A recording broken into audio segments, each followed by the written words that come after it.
नमस्कार, मैं हूं आपके साथ प्रदीप आजाद और इस खास पेशकश पे आपका बहुत बहुत स्वागत है। राजस्थान में राजनीति की बिसात, चुनाव की बिसात कांग्रेस में पूरी तरह बीत चुकी है।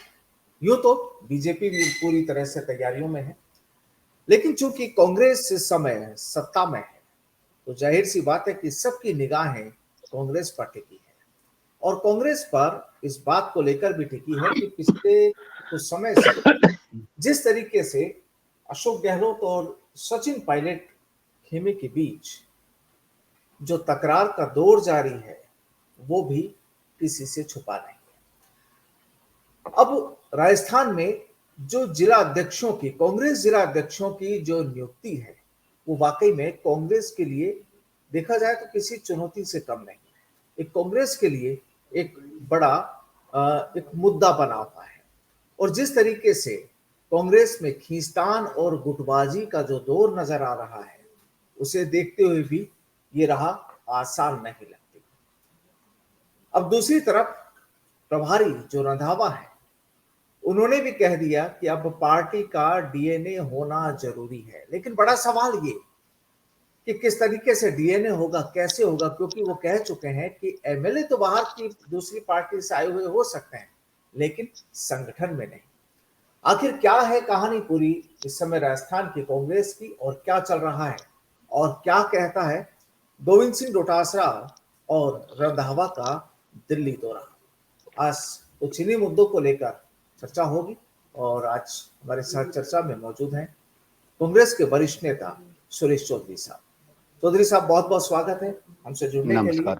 और सबसे पहले तो यही कि डीएनए किस तरीके से होगा, क्या डीएनए की परिभाषा है पार्टी के हिसाब से, और किस तरह की इस समय वाकई पार्टी में चुनौती वाला माहौल देखा जा रहा है? देखो प्रदीप जी, डीएनए का मतलब होता है कि पार्टी का लगातार वो पार्टी की विचारधारा से संगठन में काम करता रहा हो, पार्टी से लगातार जुड़ा हुआ हो, वो कभी इधर कभी उधर दो घोड़ों की सवारी नहीं किया हुआ हो। तो जो कट्टर कांग्रेस जिसकी केवल एक विचारधारा कांग्रेस विचारधारा हो, तो उस डीएनए के लोग अगर संगठन में होंगे तो निस्संदेह पार्टी को मजबूती मिलेगी, संगठन को मजबूती मिलेगी, विचारधारा को मजबूती मिलेगी। और जिन लोगों की विचारधारा से जुड़ के और पार्टी में समर्पण है उन लोगों को शक्ति मिलेगी। तो ऐसा अगर होता है तो करना चाहिए। लेकिन मैं भी काफी दिनों से, काफी वर्षों से ये बातें प्रभारी जी आते हैं तो सुनने को मिलती है, लेकिन लास्ट में जो निर्णय होते हैं उनमें उस स्टेटमेंट और उस प्रतिबद्धता की कहीं पूर्णतया समावेश मिलता नहीं है। यानी ट्रेलर और पिक्चर में, पूरी पिक्चर में, दोनों में अंतर होता है। नहीं, बिल्कुल सही कह रहे हैं आप। ट्रेलर कुछ दिखाया जाता है, पिक्चर सामने कुछ आती है। अभी भी जब पार्टी सत्ता में होती है, एक पार्टी के एक व्यक्ति को मौका मिल गया कि वो किसी भी राजनीतिक, चाहे विधायक हो, जिला परिषद मेंबर हो, पंचायत समिति मेंबर हो, प्रमुख हो, प्रधान हो, और किसी भी नगर पालिका में चेयरमैन हो, तो हजारों पद हैं। किसी भी एक पद पे एक व्यक्ति को लाभ मिल गया, उसके बाद में उसी व्यक्ति को संगठन में काम देना, उसी व्यक्ति के द्वारा सत्ता आई हुई है और संगठन में काम चलाना, ये मेरे निजी विचार है। लेकिन मैं ये कहता हूं कि इससे कोई लाभ नहीं हो सकता। पार्टी में जितने लोग जुड़े हुए हैं, ज्यादा से ज्यादा लोगों को जोड़ा जाएगा, ज्यादा से ज्यादा लोगों को महत्व दिया जाएगा, ज्यादा से ज्यादा लोगों का समावेश होगा। वैसा अगर काम होगा तो पार्टी में जो सत्ता होती है तो सब लोग काम करते हैं, बहुत लोग आ जाते हैं। कई चेहरों को हम पहचानते नहीं है, वही सामने नजर आते हैं सेक्रेटरीट में घूमते हुए। लेकिन जो पार्टी जब सत्ता में नहीं होती है, वो जो लोग काम करते हैं, उन्हीं लोगों को पार्टी सत्ता में होती है तब महत्व दिया जाता है, तो इसका महत्व अलग होता है। इसके बारे में कई बार गोविंद डोटासरा जी भी कह चुके, सचिन पायलट जी भी कह चुके, सीएम साहब की भी मैं यही मानता हूं कि भावना यही होगी, क्योंकि उनसे भी पिछले 40-45 वर्ष से हर कार्यकर्ता जुड़ा हुआ है। उनको हर कार्यकर्ताओं के काम के बारे में सारा अनुभव है। तो मैं ये मानता हूं कि अब ये चूंकि चुनावी वर्ष है चुनाव के मात्र 10-11 महीने बच गए, 10-11 3 महीने पहले चुनावी माहौल आ जाता है। तो हमारे संगठन को हो, चाहे सरकार की रीति नीति को आम जन तक पहुंचाने का काम हो, इन सब के लिए हमारे पास मात्र 6-7 महीने बचे हैं। और इस 6-7 महीने में हमें टेस्ट मैच नहीं खेलना चाहिए, 50 ओवर वाला मैच नहीं खेलना चाहिए, बल्कि 20-20 खेल के और वो रन बनाने चाहिए जो एक टेस्ट मैच में और वनडे में बनते हैं। लेकिन सर, जो चीज आप बता रहे हैं कि कई बार ट्रेलर कुछ नजर होता है, पिक्चर कुछ नजर आती है, ये चीजें तो चूंकि लंबे समय से, कांग्रेस बहुत पुरानी पार्टी है, संगठन बहुत पुराना है, तो ये तमाम चीजें तो पहले भी होगी कि भाई जो बिल्कुल जिसका डीएनए कांग्रेस का हो हम उसी को शामिल करें। अब ये एक नए सिरे से अगर ये कहा जाता है तो इसके पीछे का क्या कोई वजह है इस चीज की? नहीं, देखो, पार्टी में मैं ये कह रहा हूं कि पार्टियां हमेशा किसी एमएलए और एमपी से नहीं चलती है। पार्टी हमेशा संगठन राज से बड़ा होता है, और संगठन एक विचारधारा है। एक विचारधारा, जिस आज मैं कह रहा हूं, चाहे बीजेपी के लोग हैं तो बीजेपी की उनकी विचारधारा है, कांग्रेस है तो कांग्रेस की विचारधारा है, कम्युनिस्ट है तो उनकी कम्युनिज्म की विचारधारा है। तो एक विचारधारा को लेके और लंबे दिनों तक एक व्यक्ति या कोई समूह चलता है, और उस व्यक्ति और समूह को उचित समय पे उचित स्थान और उचित सम्मान मिलता है, तो वो विचारधारा भी मजबूत होती है और संगठन भी मजबूत होता है। अगर उस विचारधारा को संजोए, विचारधारा को लेके, और बेचारा अपने, चाहे वो किसी भी रूप में हो, वो टूट जाता है, कमजोर पड़ जाता है, उस तो संगठन भी कमजोर पड़ता है। इसलिए मेरा ये मानना है कि सत्ता में आने के बाद में लोगों का राज करने का काम अलग होना चाहिए। वो पार्टी के विचारधारा, हमारे मैनिफेस्टो के अनुसार वो निर्णय करें, निर्णय करवाएं, उन निर्णयों को लेके वो जनता के बीच में जाएं।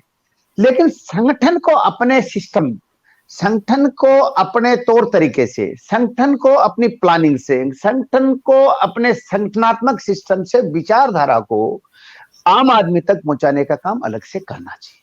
मैं ये मानता हूं कि इसी जी मैं ये मानता हूं कि उसी डीएनए पे विचार विमर्श हो रहा होगा। बाकी तो वो खुद ही बता सकते हैं जिन्होंने डीएनए की बात की है। तो अब संगठन को ही मजबूत करने की कवायद है, और शायद इसीलिए रंधावा जी और डोटासरा जी दिल्ली दौरे पर हैं, क्योंकि कहा जा रहा है कि अगले 2 दिनों में कांग्रेस जिला अध्यक्षों की नियुक्ति कर देगी। क्या लगता है ऐसा कि और बिल्कुल आराम से हो जाएगी ये चीजें, या वाकई एक चुनौतीपूर्ण मसला है जिला अध्यक्षों की नियुक्ति का? देखो, मेरा ऐसा सोच है कि संगठन, अगर संगठन के व्यक्तियों का, पार्टी में काम करने वाले लोगों का चयन करता है, तो वो चेहरे तो सदा ही सामने रहते हैं, वो चेहरे हमेशा देखे जा सकते हैं। लेकिन अपना पराया या कोई समावेश, इस टाइप की चर्चा करते हैं तो प्रॉब्लम ही प्रॉब्लम है। लेकिन मेरी ऐसी मान्यता है कि गोविंद डोटासरा जी, रंधावा जी और मुख्यमंत्री जी और भी तमाम सीनियर नेता ये कोशिश करेंगे, क्योंकि ये चुनावी वर्ष है, और हम, चाहे संगठन हो, चाहे सरकार के लोग हों, चाहे विधायक हों, चाहे सांसद हों, कोई भी कांग्रेस जन हो, सबकी दिल इच्छा एक है कि हम 23 के अंदर पुनः हमारी सरकार रिपीट कैसे करें, और 24 के अंदर भाजपा को पुनः केंद्र में सरकार को कैसे रोके। तो हमारी सबकी एक इच्छा है कि हम ये काम कैसे करें। इसके लिए हमें, क्योंकि ये प्रजातांत्रिक तरीका है, इस प्रजातंत्र में राजा पेट से तो जन्मता नहीं है, कोख से तो जन्मता नहीं है। अब राजा वोट से जन्मता है, वोट जनता देती है। मेरा और आपका भी एक वोट है, एक साधारण नागरिक का भी एक वोट है। तो उस साधारण व्यक्ति तक, गांव गली मोहल्ले ढाणी कस्बों तक पहुंच के, और हम हमारी विचारधारा को स्ट्रॉन्ग करें, हमारी आगे की 23 के से लेके 28 तक की हम हमारी प्लान बताएं कि हम ये करने जा रहे हैं, और 24 में हमारी पार्टी केंद्र में आने के बाद में जो 8 साल, अभी 9 साल हो गए, 10 साल 24 में हो जाएंगे, जो ये ऐसा राज आया है जिस राज को गरीब को, किसान को, मजदूर को, छोटे व्यापारी को, मतलब हर जरूरतमंद व्यक्ति को तंग किया गया है। कॉर्पोरेट हाउसों को बढ़ाया गया है, कॉर्पोरेट हाउसों को सम्मान दिया गया है। बात की थी कि महंगाई रोकने का काम करेंगे, मोदी है तो मुमकिन है, तो मोदी जी तो मुमकिन हो गया कि महंगाई बढ़ रही है। मतलब प्रदीप जी, मुझे कई बार भक्त जनों की ये बात सुन के आश्चर्य होता है कि 430 रुपए में जो सिलेंडर मिल रहा था तब तो महंगाई थी, आज 1070 रुपए का सिलेंडर मिल रहा है, सस्ता है। आज 100 रुपए डीजल पेट्रोल के भाव हो गए और 55 से 60 रुपए के बीच में डीजल पेट्रोल मिलता था, जबकि उस टाइम पे कच्चा तेल महंगा था, तब वो महंगा था, ये सस्ता है।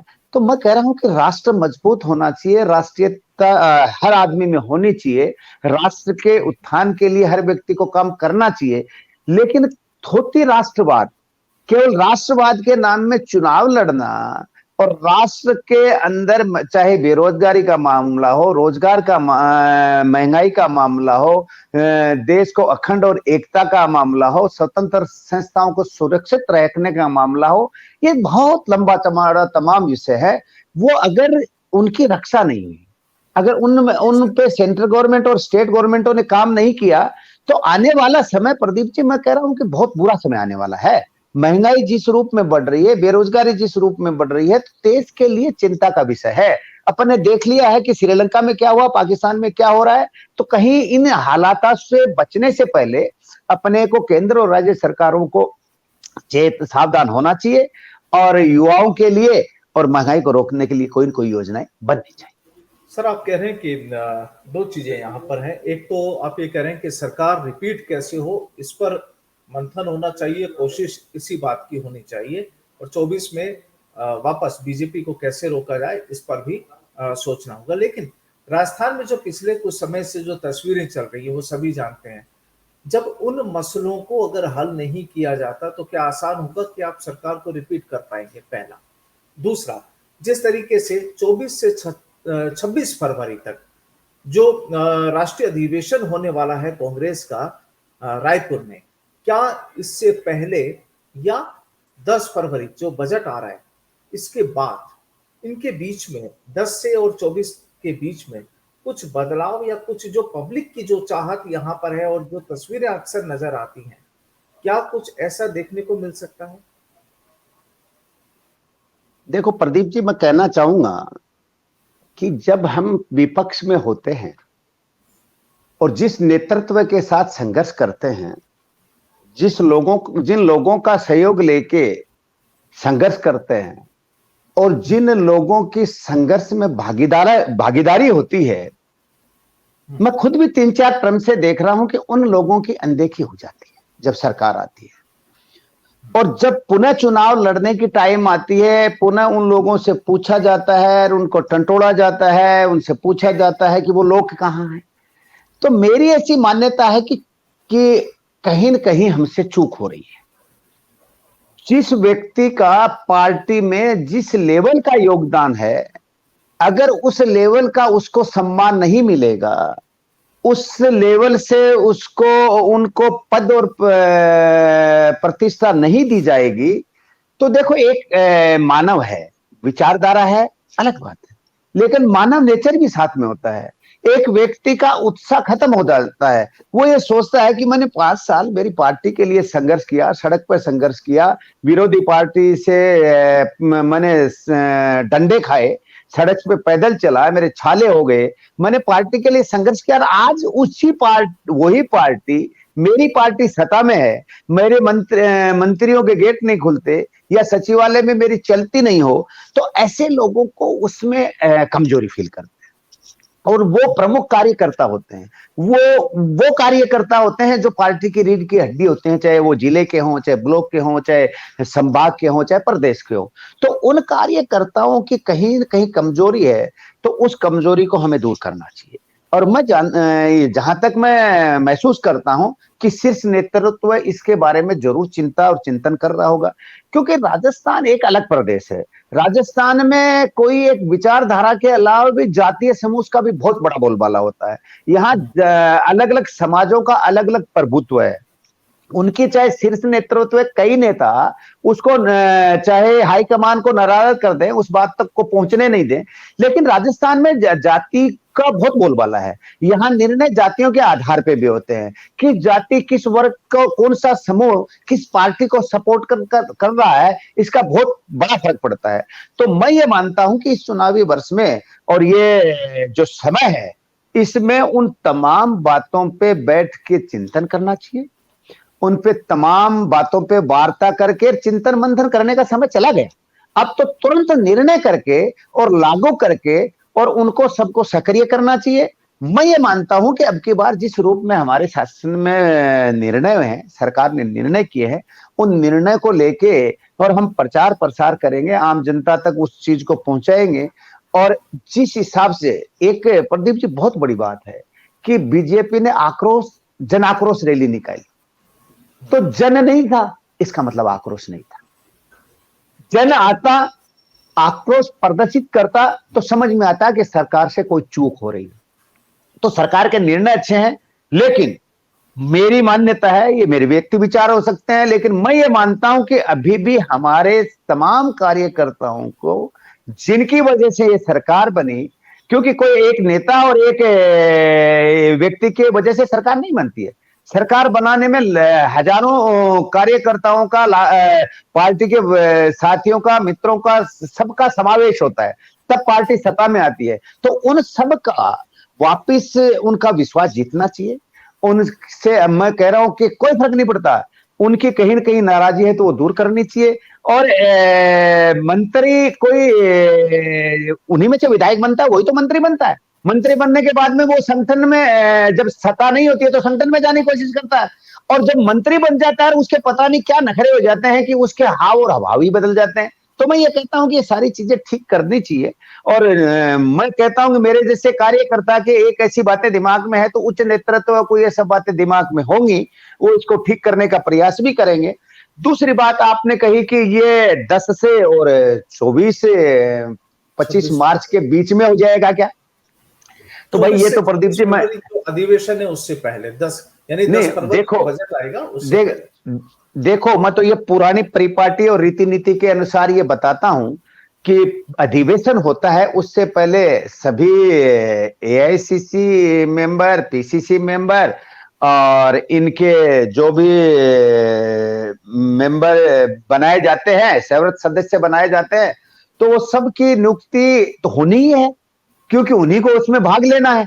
और रहा सवाल कि संगठन का, तो रंधावा जी जब प्रभारी महासचिव हैं और अध्यक्ष गोविंद डोटासरा जी हैं, तो वो दिल्ली गए हैं, तो निसंदेह वो संगठनात्मक काम ही दिल्ली गए हैं, संगठनात्मक काम के लिए ही दिल्ली गए हैं। तो सब काम जल्दी होंगे, ऐसी हम आशा रखते हैं। क्या उम्मीद, आखिरी सवाल की क्या उम्मीद लगती है कि पायलट की किस्मत का पिटारा भी खुल जाए? देखो प्रदीप जी, पायलट साहब के बारे में मैं मेरे कोई विचार रखूं, ये बड़े नेता हैं। मैं ये कह सकता हूं कि मैंने उनके साथ 6 साल तक, वो अध्यक्ष थे, मैं महामंत्री था, कांग्रेस सेवा दल का प्रदेश का अध्यक्ष था, उनके साथ प्रवक्ता के रूप में भी मुझे काम करने का अवसर मिला। तो वो जुझारू व्यक्तित्व के धनी है, वो हमेशा एक्टिव रहते हैं, और पार्टी को जिस रूप में पार्टी विरोध में थी, सत्ता में नहीं थी, हमारी पार्टी के विधायकों की संख्या बल केवल 21 ही रह गई थी, उसके रूप में जिस रूप में उन्होंने संघर्ष किया और पार्टी हमारी पुनः खड़ी हुई और पार्टी सत्ता में आई, तो उसमें उनका बहुत बड़ा योगदान है। तो उस योगदान के बारे में और उनको क्या काम देंगे हाईकमान, क्या जिम्मेदारी देगी हाईकमान, उनको किस रूप में हाईकमान काम लेगा, ये तो हाईकमान ही बता सकते हैं। मेरे जैसा एक अदना सा छोटा सा कार्यकर्ता तो इसके बारे में प्रकाश डाल नहीं सकता। होना क्या चाहिए? चाहत तो हो ही सकती है, नहीं, बिल्कुल होना। मैंने मैंने प्रदीप जी कहा ना कि वो युवा है, संघर्षशील है, कर्मठ है, और हमारे अनुभव के रूप में गहलोत साहब हैं। तो उनकी उनकी कर्मठता का, उनके जो युवा प्रशंसक है उनको, उनका सबका, और ये इसमें समावेश होगा। कोई न कोई रास्ता निकाल के हाईकमान इस पे निर्णय जल्द करना चाहिए, क्योंकि वो एक युवा नेता के रूप में अपनी अलग पहचान बना चुके हैं प्रदेश में और देश में। तो उसका निस्संदेह पार्टी को लाभ मिलेगा, और पार्टी को उसका लाभ लेना भी चाहिए। अगर मान लो कि उन्होंने, सचिन पायलट जी ने कह दिया कि ठीक है, मुझे हाईकमान जो जिम्मेदारी देगा मैं वो करूंगा, लेकिन पार्टी को उनको जल्द जिम्मेदारी देके, और पार्टी को उनको उनके किए हुए काम का तोहफा जल्दी देना चाहिए, और उनको उनकी जिम्मेदारी देके और पार्टी को उसके रूप में ही काम देना चाहिए। क्योंकि यहाँ पर प्रसादी लाल मीणा ने भी सवाल उठा दिया कि अगर पायलट ने सरकार बनवाई थी तो उस वक्त क्या हो गया जब लोकसभा में कुछ भी नहीं मिला। नहीं, मैं प्रसादी लाल जी की इस बात से, अभी आप ये कह रहे थे कि डीएनए, तो प्रसादी लाल जी का तो डीएनए बदला हुआ है एक बार। आपको पता है कि वो निर्दलीय चुनाव लड़े थे, और अभी भी वर्कर के साथ, पार्टी के कार्यकर्ताओं के साथ उनका व्यवहार कोई ज्यादा बहुत अच्छा रहता नहीं है। तो वो कोई शिक्षा और दीक्षा इतनी ज्यादा दे पार्टी के लिए, वो उचित नहीं है। पार्टी में लोकसभा का मतलब सांसद का चुनाव होता है, वो हाईकमान को, वो केंद्रीय नेतृत्व के नेतृत्व में होता है, केंद्रीय नेतृत्व को देख के चुनाव लड़ा जाता है। ये बात सही है। उसमें प्रदेश नेतृत्व का, प्रदेश की कोई योजनाओं का, प्रदेश के कोई संघर्षकार, उसमें इतना समावेश नहीं होता है।